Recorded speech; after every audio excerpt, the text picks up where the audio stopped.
ओम श्री गणेशाय नमः। जय श्री हरि। दोस्तों, एकादशी तिथि स्वयं भगवत व्रत स्वरूप है। इस दिन किया गया उपवास, जप और शास्त्र पाठ 100 गुना फल देता है। और यदि इस पुण्य दिन पर किया जाए गर्भ गीता का पावन पाठ, तो मनुष्य को आत्मज्ञान की ज्योति प्राप्त होती है। गर्भ गीता, जिसे भ्रूण वेद, आत्मा का संवाद या जीव का विलाप भी कहा जाता है। यह शास्त्र में हमें बताता है कि जन्म से पहले ही जीव को आत्मज्ञान होता है, किंतु जन्म के बाद वह माया जाल में फंसकर सब कुछ भूल जाता है। एकादशी जो शरीर को शुद्ध करती है, गर्भ गीता जो आत्मा को जागृत करती है, इन दोनों का संगम एक ही साधक को आत्म साक्षात्कार की ओर ले जाता है। तो आइए एकादशी व्रत के पावन अवसर पर करें गर्भ गीता का भावपूर्ण श्रवण पाठ, जिससे जन्म जन्मांतर के बंधनों से मुक्त हो आत्मा भगवान की ओर अग्रसर हो सके। दोस्तों, गर्भ गीता की शुरुआत में अर्जुन भगवान से यही प्रश्न पूछते हैं कि आत्मा का पुनः पुनः जन्म क्यों होता है? इस जन्म में उसके क्या कर्तव्य होते हैं? किन पाप कर्मों के कारण वह जीवन में अनेक दुखों को पाता है? और किन कर्मों के कारण वह जीवन में अनेक सुखों की प्राप्ति करता है? और अंत में वह कौन सा मार्ग है जिसके द्वारा वह मोक्ष और मुक्ति को प्राप्त करता है? अर्थात वह आत्मा कब भगवान में ही लीन हो जाती है और उस आत्मा का जन्म मरण का सारा दुख समाप्त हो जाता है। परंतु जिसे मुक्ति नहीं मिलती, उन्हें अलग अलग योनियों में जन्म लेकर अपने अच्छे व बुरे कर्मों को भोगना पड़ता है। अर्जुन कहते हैं कि हे भगवान, कृपया बताएं कि जीव जब गर्भ में आता है तो वह किस पूर्व कर्म के कारण आता है? हे मधुसूदन, पुराने जन्म के पूर्व गर्भवास का कष्ट भोगता है और जन्म लेते समय भी असहाय कष्ट पाता है। इसके उपरांत वह संसार में रहकर रोग पीड़ा भोगता है। उसे बुढ़ापा आता है, प्राणी की मृत्यु भी होती है। अस्तु प्रभु जी, कृपया यह बताएं कि वे कौन से कर्म हैं जो प्राणी को जन्म मरण से रहित बनाते हैं? श्री भगवान कहते हैं कि हे अर्जुन, जन्म मरण का बंधन उन प्राणियों की नियति है जो संसार में लिप्त रहते हैं। ऐसे प्राणी संसार में अनुरक्त रहते हैं, अर्थात संसार के नश्वर पदार्थों से ही प्रेम करते हैं। वे सांसारिक वस्तुओं की कामना करते हैं। प्राणी संसार की माला पाने की चेष्टा तो करता है, परंतु मेरी भक्ति पर ध्यान नहीं देता। इसके कारण वह बारंबार और अनेक योनियों में जाकर जन्म मरण का दुख उठाता है। अर्जुन कहते हैं कि हे जनार्दन, सांसारिक माया मोह से मुक्ति तो बहुत कठिन है। माया चित्त हर लेती है। मन काम, क्रोध, लोभ, मोह और अहंकार रूपी विकार से घिरा मदमस्त हाथी है। तृष्णा रूपी शक्ति इसे प्रेरणा देती है। 5 विकारों में अहंकार प्रबल है, जो कि प्राणी को नरक में ले जाता है। हे ऋषिकेश, इस मदमस्त हाथी को कैसे वश में किया जाए? मन को भक्ति में लगाने हेतु क्या उपाय करना उचित है? श्री भगवान कहते हैं कि हे धनंजय, जैसे मदमस्त हाथी को वश में करने के लिए अंकुश की आवश्यकता होती है, उसी प्रकार मन को वश में करने के लिए अभ्यास द्वारा ज्ञान प्राप्त करना आवश्यक होता है। भक्ति और ज्ञान बराबर अभ्यास करते रहने पर ही प्राप्त होते हैं। अर्जुन कहते हैं कि हे मधुसूदन, आपकी भक्ति के लिए कोई वन खंडों में जा रमते हैं और कोई बैरागी बनकर स्थान स्थान पर भ्रमण करते रहते हैं। हे प्रभु, कृपया बताएं कि आपकी भक्ति कैसे मिल सकती है। श्री भगवान कहते हैं कि हे अर्जुन, मेरी खोज में बन बन भटकते सन्यासी अथवा स्थान स्थान पर जाने वाले बैरागी मुझे तब तक प्राप्त नहीं कर पाते जब तक उनके हृदय में मेरा निवास नहीं होता। तब अथवा वैराग्य का अहम तो मेरी भक्ति पाने में बाधा डालता है। जटा धारण करने अथवा बस में लगा बैरागी बनने मात्र से जीव मेरी कृपा का पात्र नहीं बन जाता। अहंकारी को तो मेरा दर्शन सुलभ ही नहीं होता। मैं शुद्ध हृदय वाले सतत अभ्यासी ऐसे जीव को मिलता हूँ जो काम, क्रोध, मोह, ममता और अहंकार से परे है।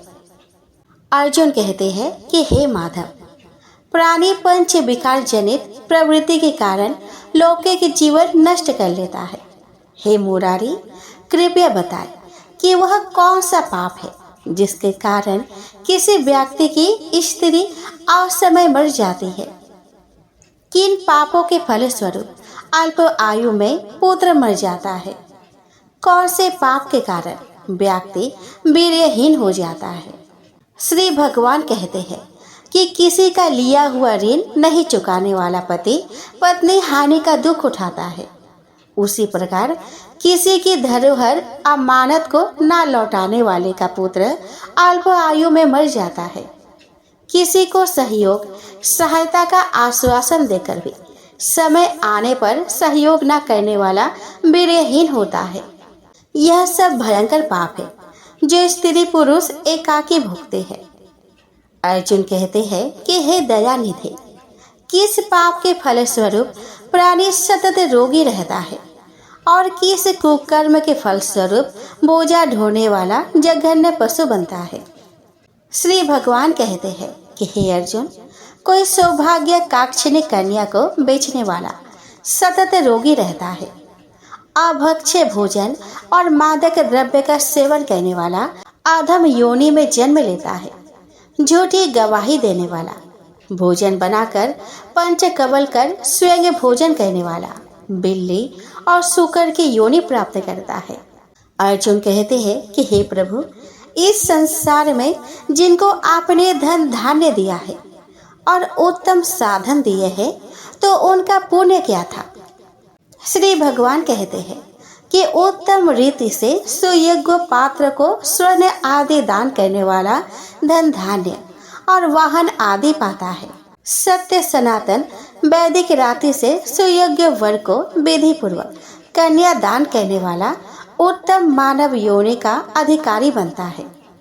अर्जुन कहते हैं कि हे प्रभु, संसार में कोई तो सर्वांग सुंदर है और कोई कुरूप है, सो श्रेष्ठ स्वास्थ्य और स्वरूपवान शरीर किन पुण्य से मिलता है। श्री भगवान कहते हैं कि हे कौन्तेय, पुरुष का रूप स्वरूप नहीं गुण महत्वपूर्ण है, फिर भी आकर्षक देह संत विद्वानों की सेवा एवं निरंतर ज्ञान की आकांक्षा के फलस्वरूप मिलती है। अर्जुन कहते हैं कि हे दयानिधि, प्राणी धन और सांसारिक सुखों से मोह क्यों रखता है। श्री भगवान कहते हैं कि हे महाबाहु, अगर मेरी कृपा से प्राणी वंचित हो जाए तो धन दौलत और सांसारिक रूप आदि से प्रीति करने लगता है। विवेकी साधक को इससे दूर रहना चाहिए। जो व्यक्ति सांसारिक व्यामोह से मुक्त हो काशी, हरिद्वार, अवंतिका, अयोध्या आदि पवित्र स्थानों के दर्शन और मेरी निष्काम भक्ति करता है, वह राजा जैसी संपन्नता और ज्ञान प्राप्त करता है। इसी प्रकार विनम्र भाव से दान करने वाला, कामना रहित होकर दूसरों की सेवा करने वाला सदा अपनी आवश्यकता अनुसार धन पाता है, उसकी काया निरोगी रहती है। अर्जुन कहते हैं कि हे प्रभु, प्राणी में रक्त विकार, खंडवायु, अंधा अथवा पंगुता का कारण क्या है, बताने की कृपा करें। श्री भगवान कहते हैं कि हे धनंजय, मेरी भक्ति से परे माया लिप्त नशे व्यसनों में रत रहने वाला, क्रोधी, रक्त विकार, आलस्य में डूबे दरिद्री, शील संयम रहित खंडवायु जैसे रोग से ग्रस्त होते हैं। श्री भगवान कहते हैं कि हे धनंजय, मेरी भक्ति से परे, माया लिप्त, नशे व्यसनों में रत रहने वाला क्रोधी, रक्त विकार, आलस्य में डूबे दारिद्र्य, शील संयम रहित खंडवायु जैसे रोग से ग्रस्त होते हैं। पतिव्रत धर्म का उल्लंघन करने वाली स्त्री और संयम रहित पति में पंगुता, ज्योतिहीनता आती है। अर्जुन कहते हैं कि हे जगत गुरु, कृपया करके गुरु दीक्षा के विषय में कुछ बतलाइए। श्री भगवान कहते हैं कि हे कौंतेय, तुम धन्य हो और धन्य है तुम्हारी माता। तुम्हारा यह प्रश्न संसार के लिए कल्याणकारी है। हे पार्थ, संयमी और इंद्रियों को वश में करने वाला कोई सिद्ध पुरुष जो इस भक्ति और परोपकार में लगा हो, गुरु रूप में धारण करे। अपने गुरु के मार्गदर्शन में मेरी आराधना कर व्यक्ति गुरु कृपा से मेरी भक्ति पाता है।